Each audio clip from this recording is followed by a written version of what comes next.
Yo, what up kamandirigma? Ano bang tamang item para kay Ruby? Para sa akin, ito ang tamang item para kay Ruby. At ito yung tamang channel para sa inyo. At paano ko nasabi? Yes, I do experiment. I have so many losses na sa item, sa paggamit ko ng Ruby. At para sa akin, ito yung goods na item para kay Ruby. Na goods for offense and defense. Siyempre may tinatawag akong big 3 item para kay Ruby. Yeah, una nandyan is ay yung sapatos. Yes, bago kayo gumamit ng Ruby, siyempre buuin nyo muna yung sapatos na cooldown reduction. Pagkatapos na buo yung cooldown reduction is item na kayo diretso ng ano, Thunderbelt. Kasi bakit Thunderbelt?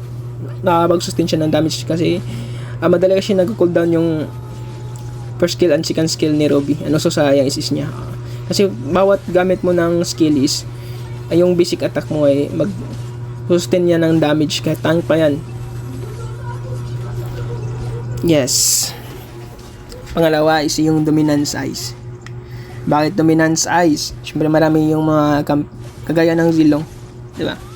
May lifesteal dyan eh. So attack speed. So ang dominance eyes is nakakapag-slow siya kunti lang ng attack speed and sa mga lifesteal, syempre, nakapag-reduct na rin di ganun nagla-lifesteal yung kalaban. Pangatlo is Oracle. Bakit Oracle? Para sa sarili mo. Para di ka madali matay at meron siyang magic defense at nagla-lifesteal ka din. Maganda kasi yung Ruby. Goods for siya para tawag doon ng 5v5 o depende. Ginagamit kasi siya sa mga MPL. Kaya bumili ako, nag-try ako at nag-experiment ako ng item para sa kanya. Hindi ako sumusunod sa item sa iba dyan. Tingnan mo na may mga item na sundan mo. Tinatry ko. Tinatry ko kung okay ba.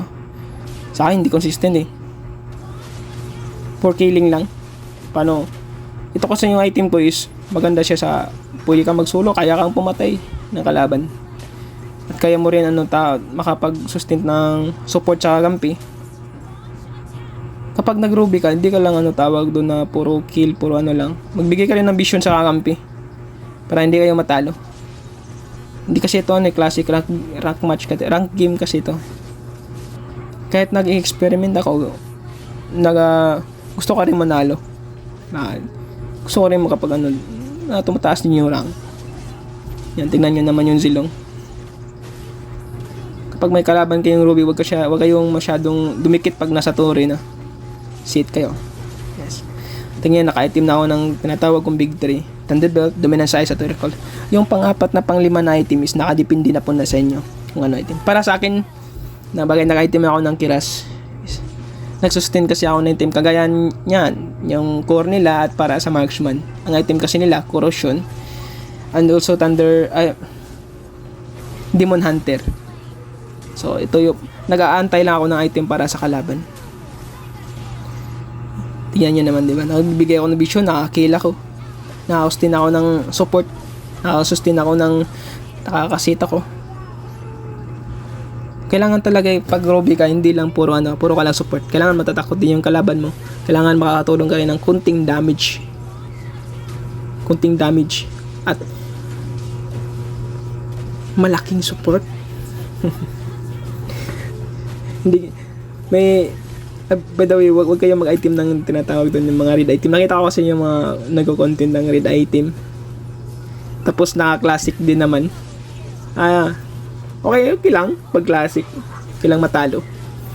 Pero pag nasa rank match ka, ito yung pang rank game na item, pang rank match na item. Yung pang-apat, tingnan